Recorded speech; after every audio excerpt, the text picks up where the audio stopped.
Halo kawan dan kerabat di mana saja Anda berada, salam sejahtera dalam kasih Tuhan Yesus Kristus. Saya Frederick Magitan, jumpa lagi dengan Anda di acara yang sama, acara Dia. Dan kawan, perjalanan kita memang sudah cukup panjang, tetapi masih panjang. Dan kita masih harus meneruskan perjalanan ini dalam hal bagaimana mengikuti jejak kaki Yesus 2000 tahun yang lampau di Palestina, dan mengikuti peristiwa demi peristiwa dalam susunan kronologis. Dan lebih dari itu, bahwa kita ingin mengingatkan kembali apa saja yang dikatakan oleh Yesus sendiri, diucapkannya sendiri dalam setiap peristiwa di dalam pelayanannya selama kurang lebih 3 atau 3,5 tahun pada 2000 tahun yang lampau. Dan hari ini kita sampai pada satu peristiwa di mana Yesus masih sedang mengajar terhadap orang banyak yang datang kepadanya, yang selalu saja ikut dia kemanapun dia pergi karena mereka ingin mendengarkan pengajarannya yang luar biasa, yang tidak biasa, ya, beda sekali dari para ahli Taurat, para orang-orang Farisi, dan juga ada yang datang untuk mendapatkan kesembuhan dari berbagai macam penyakit, dan juga ada yang ingin dilepaskan dari cengkeraman atau kerasukan roh-roh jahat dan sebagainya. Dan Yesus melayani semua itu. Dan pada peristiwa ini Yesus ada di tepi Danau Galilea atau Danau Tiberias di Israel Utara. Yesus naik di atas sebuah perahu dan mengajar dari situ.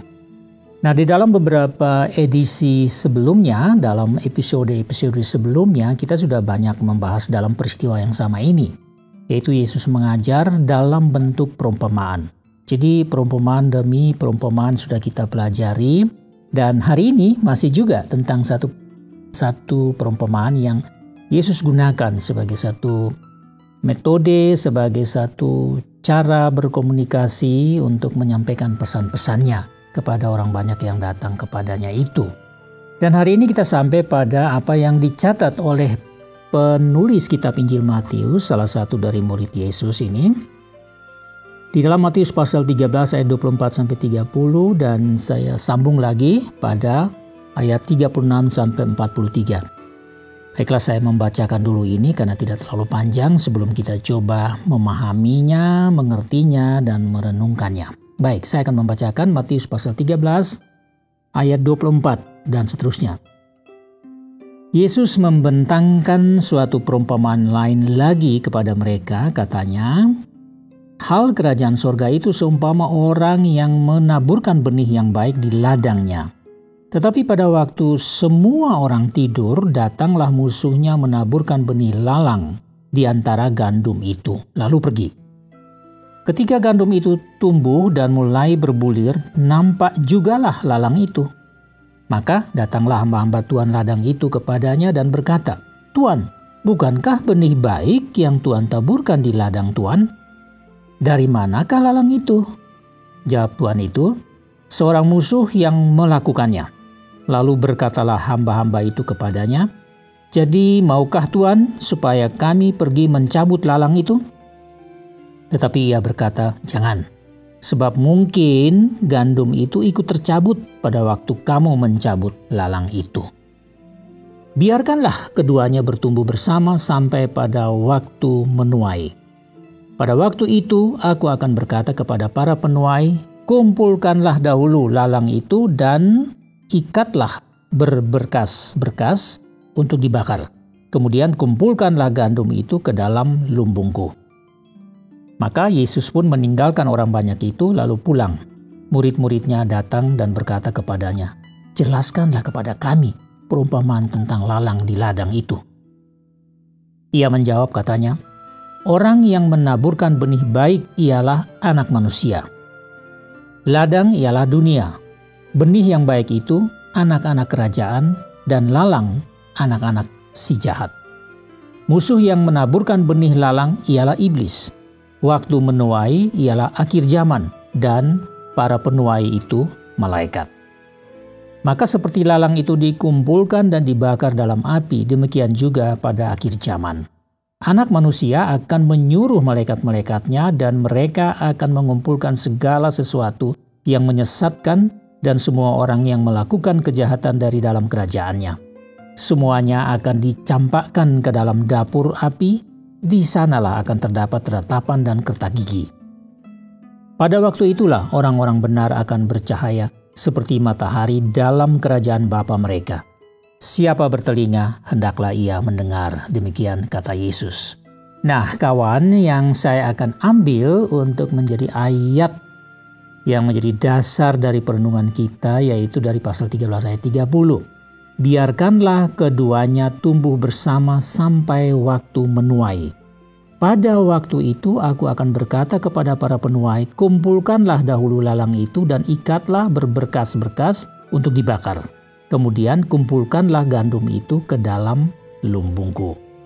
Nah, jadi sesuai dengan apa yang tertulis dalam Alkitab, jadi judul perikop atau bagian ini tentang perumpamaan lalang di antara gandum.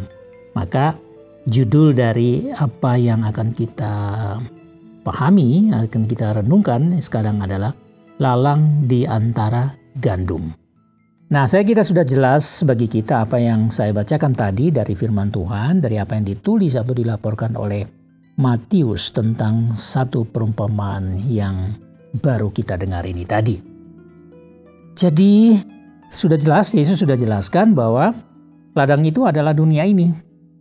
Dan penabur itu adalah anak manusia, yaitu Yesus sendiri, menaburkan benih yang baik itu dan bertumbuh.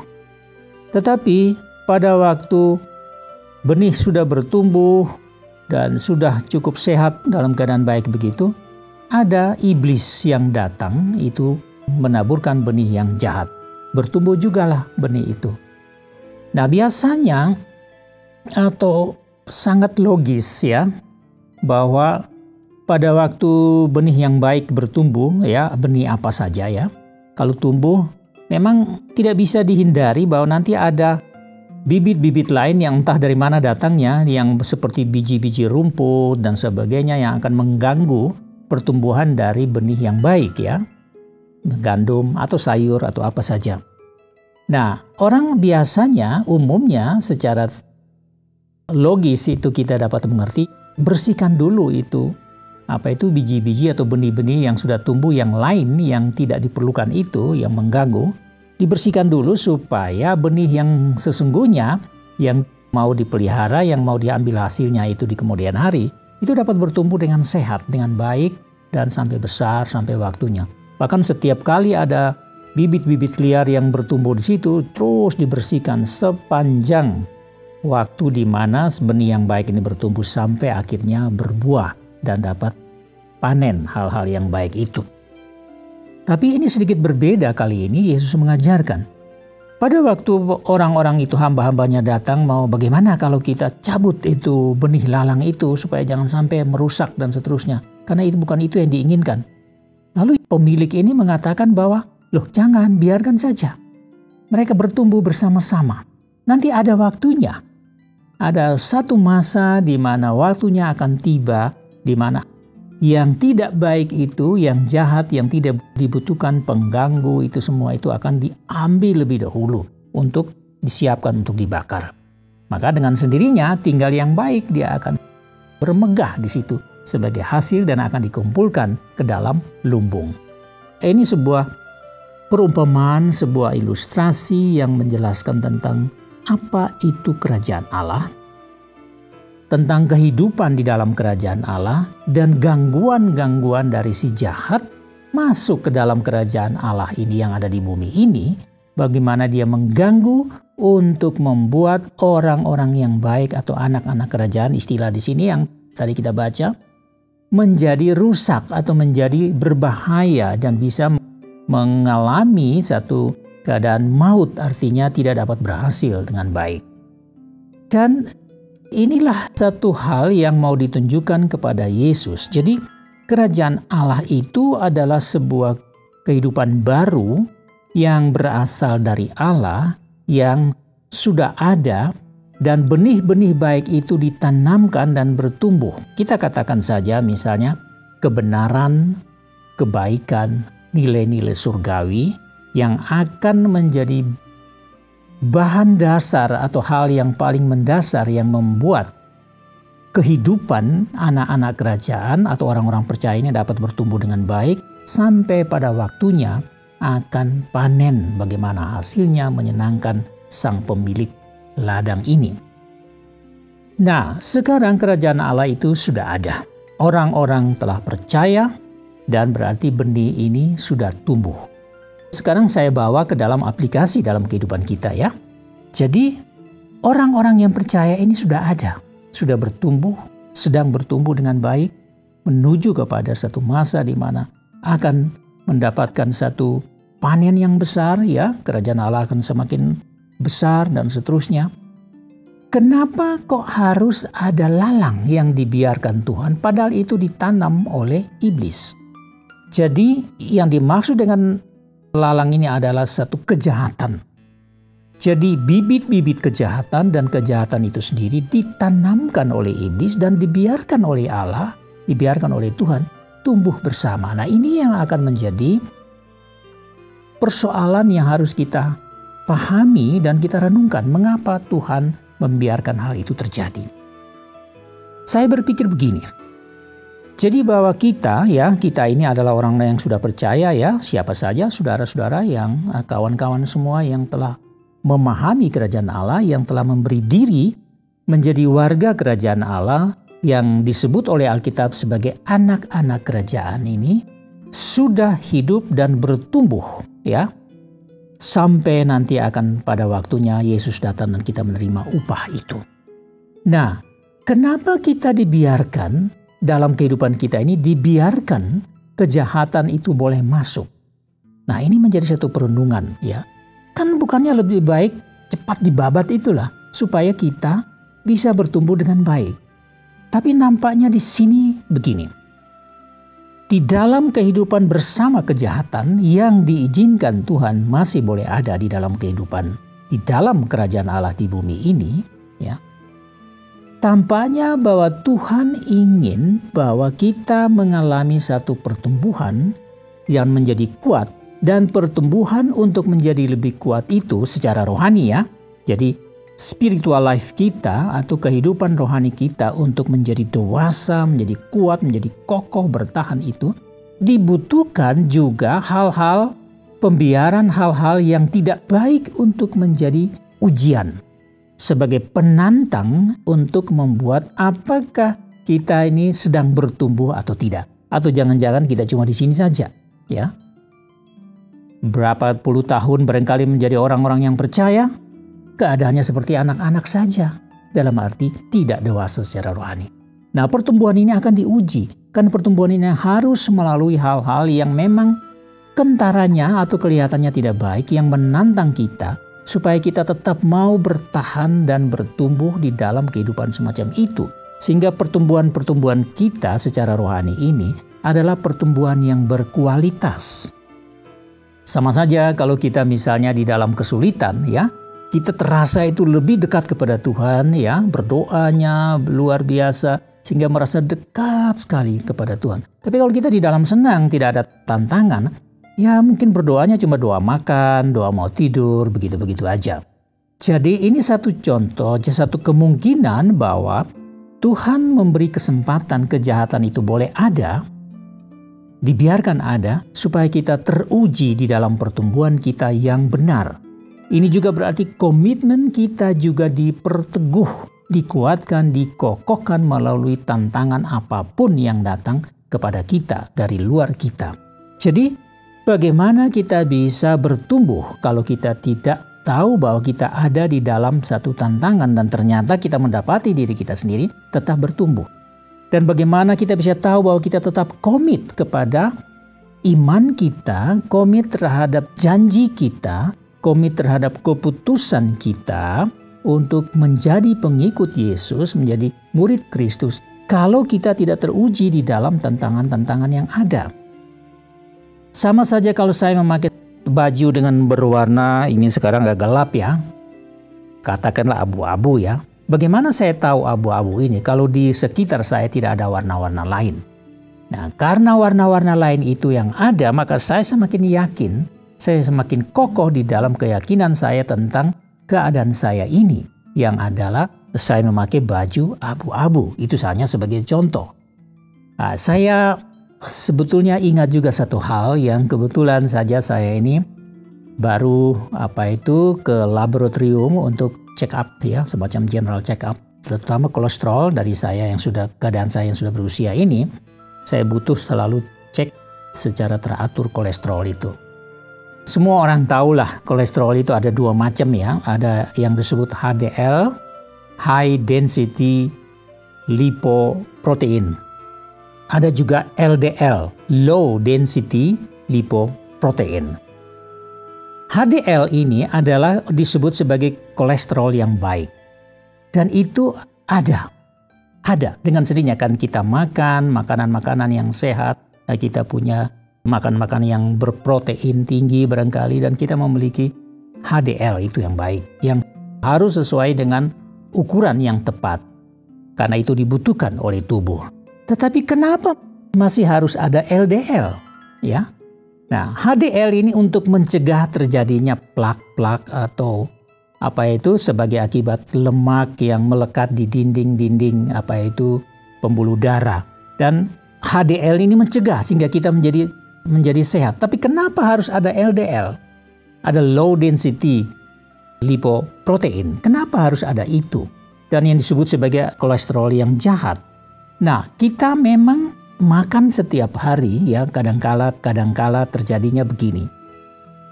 Nafsu makan kita, selera kita, makan apa saja kita berselera, suka yang ini, suka yang itu. Lidah kita yang juga nggak tahan ini, mau mencoba semuanya. Ini seperti 3 in 1, semacam mereka ini begitu kokoh berkoalisi ya, kayak politik aja ya. Berkoalisi di situ untuk mereka begitu kokoh dan menjadi kebanyakan atau lebih dari standar, maka hal-hal itu terbentuklah lemak-lemak atau material yang menjadi plak untuk melekat pada dinding-dinding pembuluh darah, dan ini akan merusak atau mengganggu kesehatan kita. Tapi kenapa itu harus ada? Sehingga kita butuh mungkin satu usaha untuk secara natural mengurangi hal-hal yang baik, tetapi kebanyakan itu yang sudah akhirnya menjadi jahat. Kemudian mungkin kita perlu pengobatan, minum obat tertentu supaya untuk mengurangi itu dan memperkuat kembali, memperbaiki kembali HDL dan LDL dan sebagainya. Nah, kira-kira gambaran seperti itu. Jadi dalam kehidupan rohani ini juga ya. Jadi tadi HDL dan LDL itu harus dalam satu komposisi yang pas, sehingga tubuh ini menjadi sehat ya, darah menjadi sehat, dapat mengalir ke seluruh organ yang ada dengan baik, karena semua membutuhkan darah, membutuhkan protein, membutuhkan oksigen dan seterusnya. Nah, di dalam kehidupan kerohanian ini juga kita butuh itu protein-protein yang baik, yang cocok, yang pas, dan itu Tuhan sudah berikan. Tapi kenapa harus ada yang jahat ini hadir? Ya. Nah, di sini akhirnya yang teruji adalah dalam kehidupan kerohanian bagaimana komitmen kita, bagaimana cinta kita kepada Tuhan, bagaimana komitmen kita untuk hidup suci di hadapan Tuhan, komitmen kita untuk memegang kebenaran, nilai-nilai surgawi yang Tuhan sudah berikan itu, komitmen kita untuk memegang teguh iman kita kepada Yesus Kristus melalui kehidupan yang penuh dengan tantangan, godaan untuk membawa yang jahat itu mempengaruhi kita. Dan yang ketiga, bahwa kita harus sampai pada akhir. Jadi tadi yang pertama, bagaimana kita mempertahankan komitmen kita, bagaimana kita bertumbuh melalui tantangan-tantangan itu. Dan akhirnya yang ketiga adalah kita sampai pada akhirnya, di mana kita boleh dikatakan dalam tanda kutip mengalami satu kesempurnaan. Dan saat itu adalah pada saat akhir zaman, dikatakan dalam perumpamaan itu tadi, mungkin juga itu merupakan akhir daripada kehidupan kita yang sedang kita jalani ini. Maka Tuhan menyempurnakan kita pada saat itu, dan saatnya kita akan menerima upah dari segala sesuatu yang sudah tersedia sebelumnya untuk kita, oleh karena kita percaya kepada Yesus Kristus. Nah, inilah keadaannya. Jadi, berguna atau tidak kejahatan itu? Kalau Tuhan membiarkan, berarti itu juga ada manfaatnya. Bukan berarti Tuhan menyukai kejahatan, sama sekali tidak. Tuhan tidak menyukai kejahatan, tapi karena ini iblis sudah menaburkan benih itu dan hidup bersama-sama dengan kita, maka kita harus kokoh mempertahankan apa yang benar, apa yang baik itu, yang suci, yang kudus, yang disukai oleh Tuhan itu, melalui kehidupan yang juga ditanamkan oleh hal-hal yang jahat, yang tidak benar, yang mau membawa kita pada penyangkalan, dan seterusnya. Kita harus menang melalui semua itu, sampai pada akhirnya baru Tuhan mengutus malaikat-malaikatnya menurut perumpamaan itu tadi, mengambil semua yang jahat itu dan dibakar, dan kita akan mengalami satu kehidupan yang luar biasa, yang memang itu yang kita nanti-nantikan, yang sudah disediakan oleh Tuhan. Jadi hidup orang beriman adalah seperti itu. Kita ada di dalam ladang, di dalam kerjaan Allah, di dalam ladang Allah, tapi hidup untuk mempertahankan apa yang sudah kita miliki sebagai kebenaran, kasih, kesucian, dan nilai-nilai surgawi yang kita sudah miliki dalam iman kepada Tuhan Yesus Kristus. Pertahankan melalui segala hal yang jahat yang mengelilingi kita sampai pada akhirnya. Itulah iman, itulah kasih, dan itulah yang diinginkan oleh Tuhan. Saya kira ini cukup sebagai bahan renungan untuk kita pada hari ini, dan saya berdoa sungguh-sungguh supaya apa yang kita bicarakan ini akan sungguh-sungguh menjadi berguna, bermanfaat bagi pertumbuhan rohani Anda dan juga saya di dalam kehidupan kita yang sisa ini. Sudah waktunya untuk saya mengundurkan diri, dan tidak lupa saya mengucapkan banyak terima kasih atas perhatian Anda. Kiranya Tuhan memberkati Anda. Get your message, have a good day, and see you next time.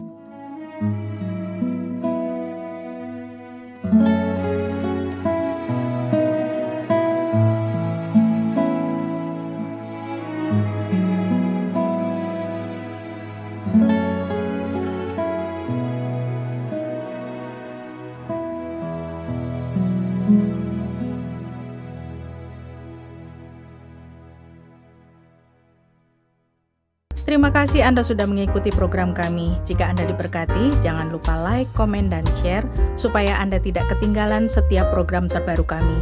Jangan lupa juga untuk subscribe channelnya dan nyalakan loncengnya. Jika Anda ingin mendukung pelayanan kami, bisa melalui rekening kami berikut ini atau menghubungi kami di sini.